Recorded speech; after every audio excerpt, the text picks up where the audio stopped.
Good afternoon, everybody. Thank you for being so disciplined and being back here on time. We were warned that generals would discipline us if we didn't do that at the beginning, and everybody's behaved very well. Two quick housekeeping announcements before we commence. First of all, the headphones that you have are for the next session. Not for this one. Dr. Abdullah will be speaking in English, so I can reassure you on that. And the second one is that after we've finished this chat, by now, since you saw one yesterday, you'll know this is a 30-minute conversation, which then goes into question and answer, and then finishes promptly after 30 minutes, and then we go straight into the next session. So it's my great pleasure to welcome Abdullah, Chief Executive of Afghanistan. I think, as I said to you, these are very short and quick-fire conversations, and hopefully we can cover quite a lot of ground. I wanted to start off by asking you something that refers to, almost every discussion at this conference refers back at some point to US leadership. And where fears are expressed, they frequently come down to concerns that the United States under President Trump is or might be retreating back into itself.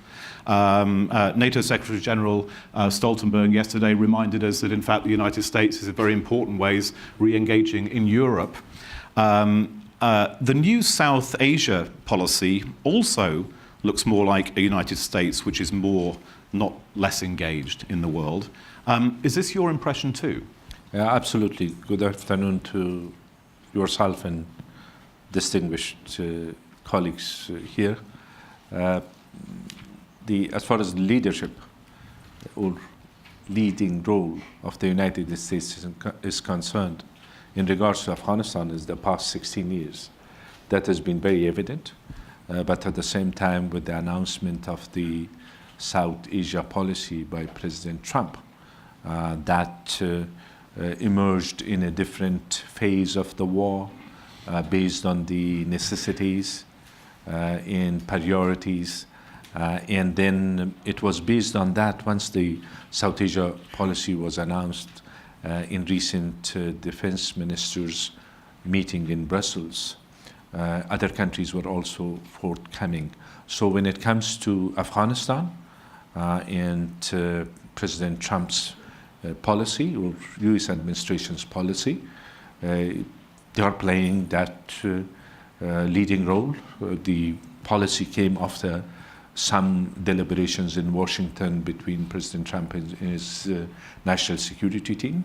But at the same time, nevertheless, there is more clarity today. There is more focused interest as far as Afghanistan is concerned. Was there a time when you were concerned about, it must be a concern when there's a change. You've been through, three American presidents in the time since the first intervention in Afghanistan. And I suppose every change of administration causes you to wonder, will the next administration show continuity in its support? Was there a time, perhaps in 2016, where you and your colleagues in government in Afghanistan were genuinely worried about what was going to happen? From one side, we could see very clearly that what was at stake there for the United States as well as the international community. There was no blurred vision as far as we were concerned. And our hope was that the U.S. administration will take it as such. At the same time, nevertheless, during July discussions in Washington, it was the reflection of the concerns amongst the other allies that would have impacted us as well, because other NATO allies were concerned when it was said that serious questions were raised by President Trump to its national security team, and everybody was trying to find an answer to that.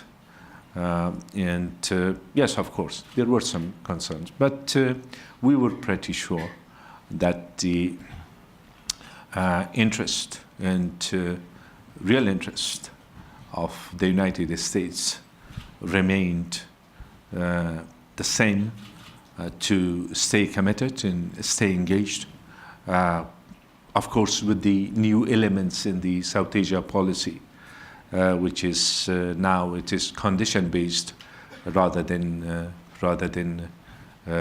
time-bound, and also the focus on the safe havens, sanctuaries in Pakistan as one of the main issues there, and certain other elements. And also there is our commitment. We have a compact with the United States, which is multifaceted, and there are mutual commitments, and we also have to refocus there to make that policy successful for our common interest. I guess policy towards Afghanistan is always a work in progress, as is governance of Afghanistan. But what I take from your remarks, I don't want to put words into your mouth, but my interpretation is that in some important respects, there has actually been progress. Such things as removing the idea of timetables is something which is actually an improvement, perhaps even, if you dare to say, on the Obama administration. Yes, I may go a little bit back when we started getting really worried. This was in early years, when the United States shift attention towards Iraq.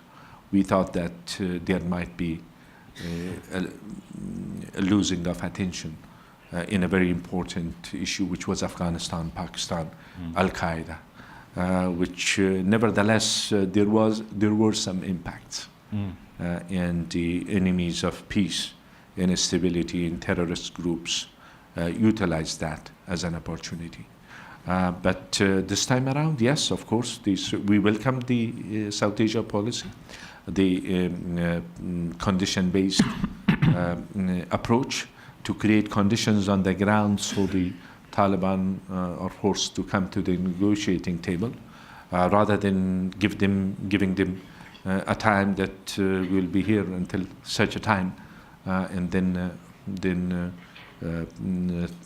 leave it at that stage, or every other 6 months have a review. So this is a very positive debate. Yeah. So actually, I wanted to ask you specifically. So having removed from policy the idea of timetables, and this seems to be absolutely central now to the Trump administration's policy.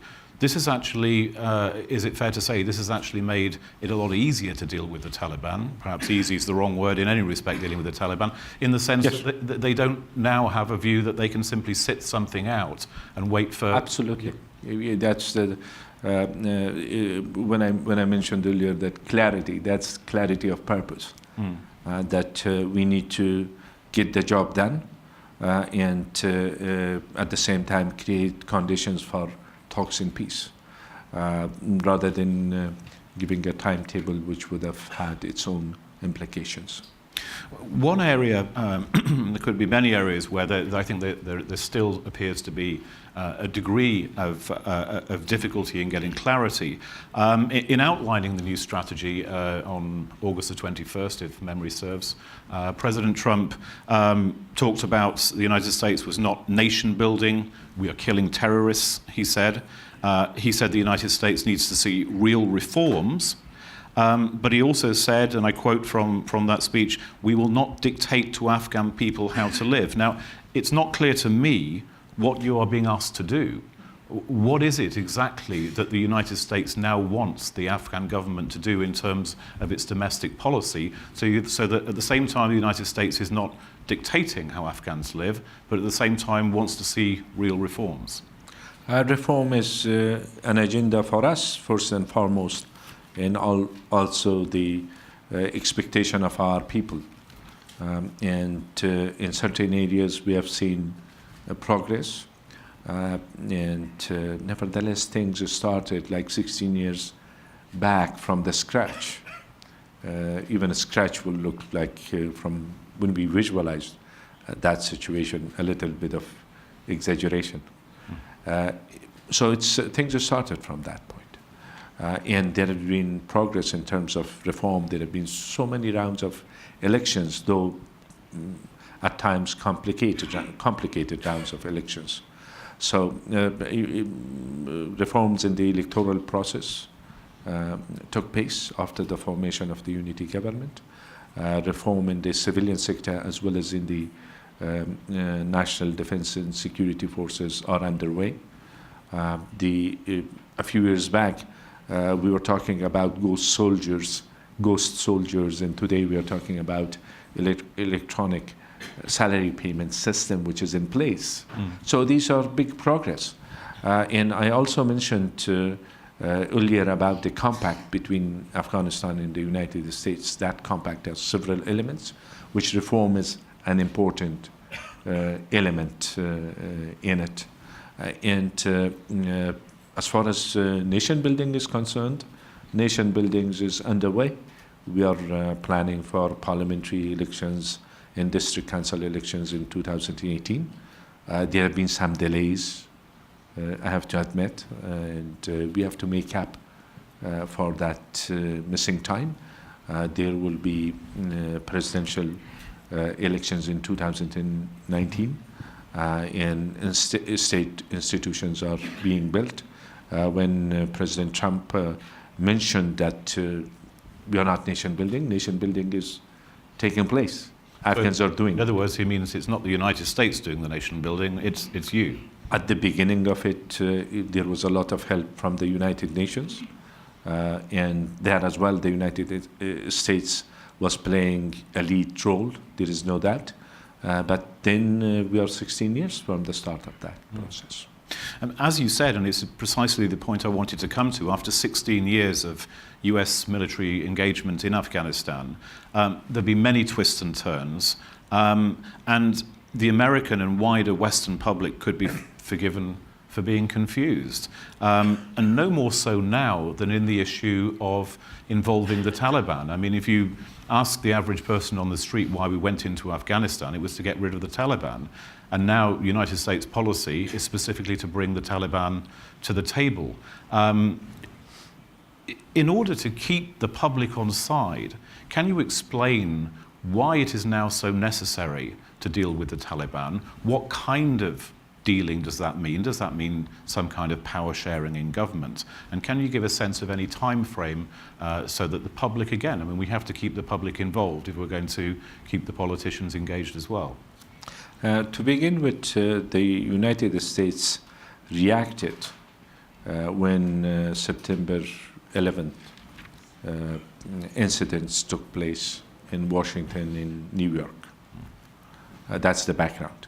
But Taliban at that time had harbored Osama bin Laden in its networks, and they were freelancing in Afghanistan and planning events with the magnitude of events in Washington, in New York tragedies, and elsewhere.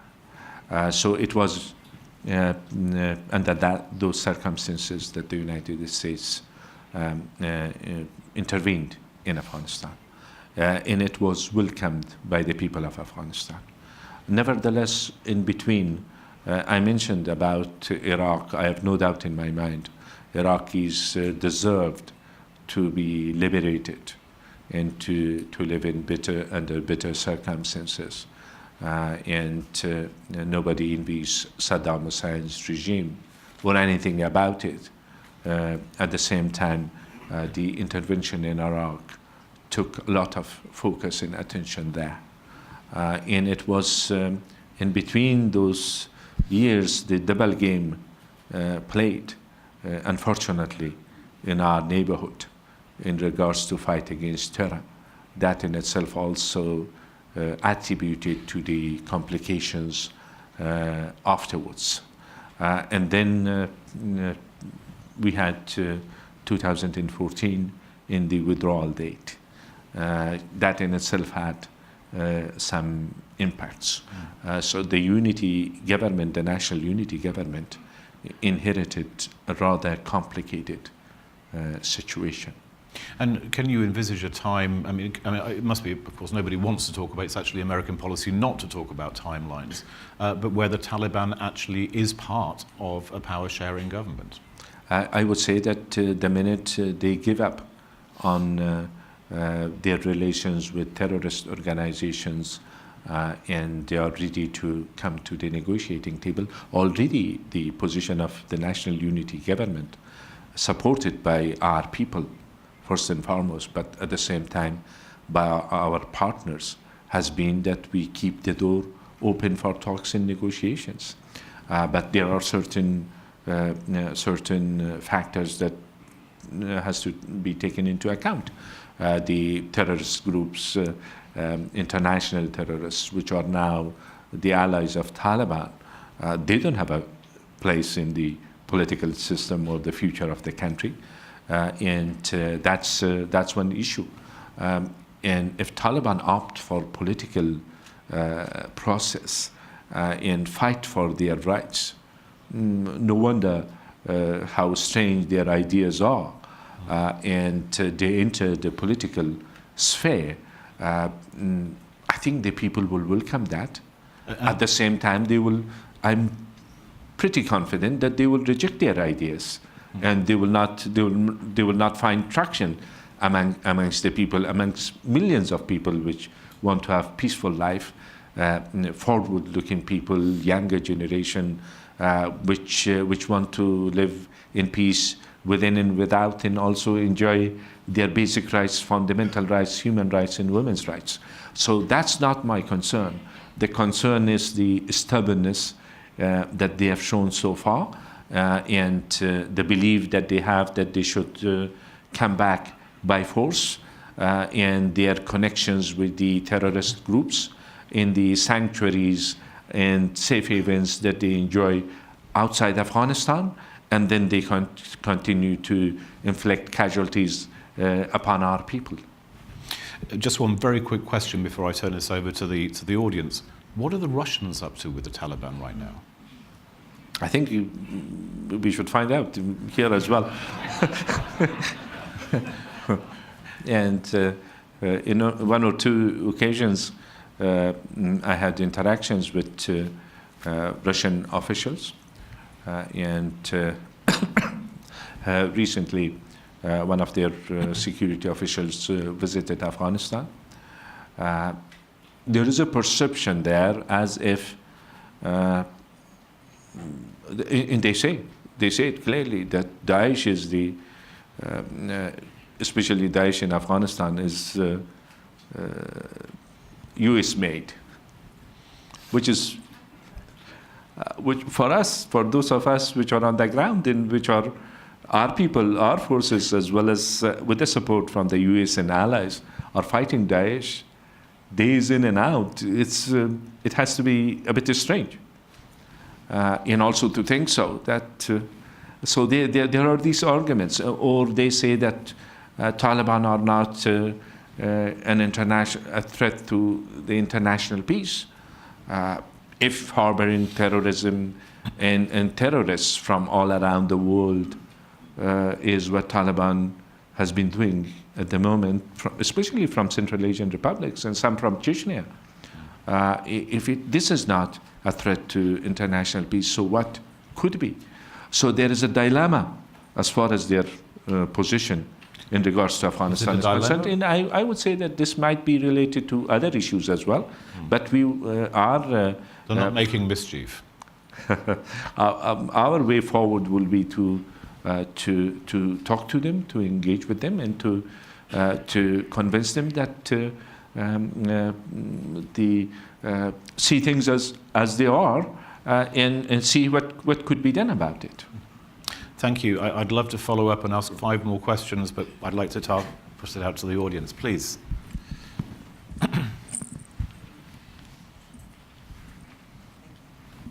Paula Dobriansky, Harvard University. I want to follow on. You asked about Russia, Iran. How do you fit Iran in the overall calculation and the achievement of stabilization, security goals for the future of Afghanistan? Okay. We do have good relations with Iran and with all the other neighboring countries. And we also made efforts in order for the betterment of our relations with Pakistan. Recently, there have been some reports that are cause of concern for us. The contacts with Taliban, they do say that they do have contacts, but there are reports that it shows that it's more than that. We are working on that. It's in our interest to keep our neighboring countries engaged in a constructive manner. Iran has been supporting the government of Afghanistan in the past 16 years, there is no doubt. And also earlier when the Bonn Agreement and Bonn Conference was held, their role was very positive. They continued a positive role. Recently, there are some reports which have raised some concerns, but we have to work with them, and we have to, yes, of course, for Iran, Daesh is the enemy number one, and we have no argument against that. That's understandable. But we are dealing with Daesh in our country, and we consider Daesh as enemies. And the US and international coalition, NATO, are supporting our forces in order to enable us to deal with Daesh. So that's the common point. When it comes to the Taliban, if they have leverages over the Taliban, that should be used in a positive manner in the interest of peace and stability in Afghanistan. And we should, I believe that we should keep countries which are developing or they are having different ideas engaged in a positive manner. Thank you. Anyone else? Another question? I see another question. One, whilst people are thinking of another question, one thing I wanted to come back to, and this relates to, again, to the question of what you can do in terms of reforms at home. One of the big issues that was raised in the 2000s was the question of women's rights in Afghanistan. This has been obviously a central theme of this conference. The Canadian government is taking a very robust lead on women in international security, but also women in conflict resolution. How would you assess the status of women in Afghan society today as compared to, and let's give it quite a long, we've been, as you said, in Afghanistan from the West 16 years. From 2001, I mean, is it night and day? Is it just an incremental change here and there? Does it depend which part of Afghanistan you're talking about? Oh, night and day will be a very sharp contrast. But I would say that a lot has happened positively. There is no comparison. There is no doubt that there is no comparison between what's happening today and the situation before 2001. Where, sorry to say that women were treated by Taliban as subhumans throughout the country, and they were denied every right, deprived from every right that they had, including the right of education, work, or political participation, anything as such. So that was the dark era, which is behind us. In parts of the country, which those parts are still under the Taliban control, unfortunately, the conditions are more or less the same, but millions of women who are living in areas under the government control, areas which they live together, they work, they participate in the political process, they are members of the parliament, they are active in the private sector, civil society, media, millions of girls at school. So you can call it day and night, but why I didn't? Because we still have some way to go, because then we have unfortunate cases of violence against women in parts of the country. And when we say violence, sometimes we receive increased reports about it. Again, there is another side to it. Now there is more awareness. Now there is more means and ways of communication in learning about it. And then in dealing with it, there have been a lot of reforms in the judiciary sector. And in law and order system.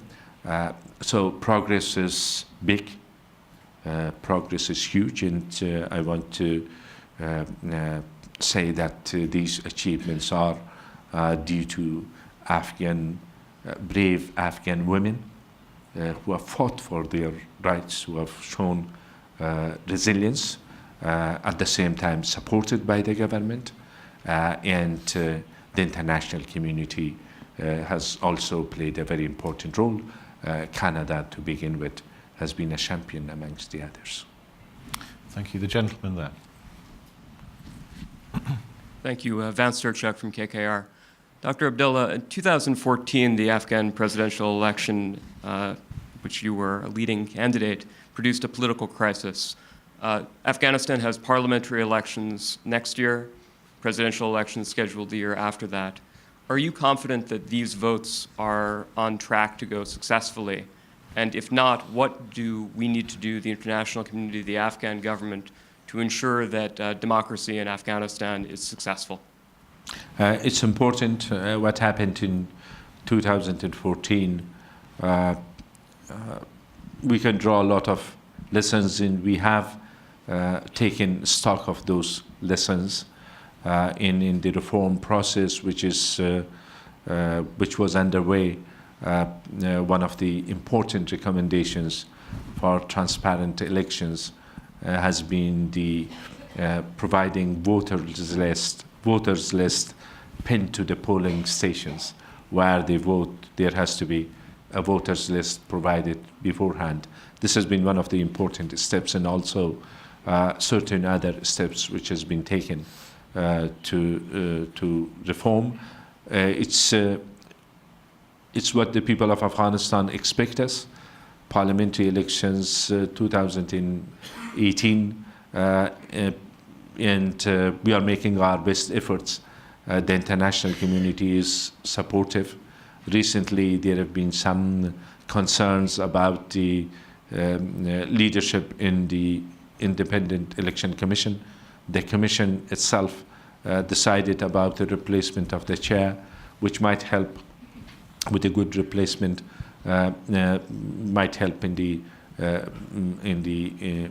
upcoming months for us to as a government to be able to support that independent commission and for the international community to help us, and also for the commission to deliver better elections. In 2014, it took the country to a very delicate situation, a very risky situation. That situation was rescued as a result of a formula that we agreed, which is national unity government. But we shouldn't take the country, we shouldn't pose the same risk to the country. Not only that, but our people which have made so many sacrifices to achieve their rights, they deserve better elections. I wanted to conclude this brief conversation, which I would love to continue for another half hour, but we can't. Bouncing off that question, which is a big picture question, which is relevant obviously to your country, to yourself, to your people, also to the people in the West. And I don't want this to sound like a job interview question, what is your vision for Afghanistan in 5 years' time? But in all seriousness, what do you envisage for your country? If we looked, let's say, 10 years down the road, a real world, but perhaps optimistic version of a real world vision of what your country could look like, what do you think is going to happen in your country in the next decade? Whenever somebody talks about 2014, I need an extra glass of water. How it looks in some years to come. I firmly believe that we have come a long way from where it was. Take just the security situation.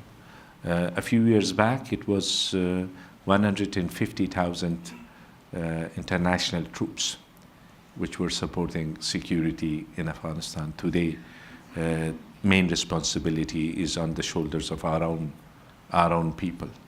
but we are grateful to the support provided by the international community. Look at economy. Things are moving. The private sector, though there was a lull earlier because of uncertainties, but now things are moving. Afghans are investing in their country, and billions of dollars of investment has been done by the Afghans themselves. But now we hope that we open the door for big foreign investment. There are challenges, of course. Security is one, but there are other areas that we are dealing with it to create enabling environment for investment. Our relations with our neighboring countries, the hope of the neighboring countries to benefit from the location of Afghanistan through transit, business, trade, rail connections. The neighboring countries have made investment in bringing it to our borders and also to our big cities. There are lots of hopes in many areas, in the hopes on the younger generation, which are talented, vibrant, civil society, free media. These are all important elements which makes us hopeful and put it in perspective with a situation that there was none. There was a resistance against Taliban in Al-Qaeda. The resistance was taking place in isolation, no support from the international community. So my hope is on the resilience in energy, in aspiration of our own people, but at the same time, I urge our partners to stay committed.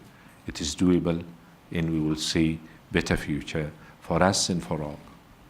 I think we wish you all well, and I'd like everyone to join me in thanking Dr. Abdullah. Thank you very much indeed.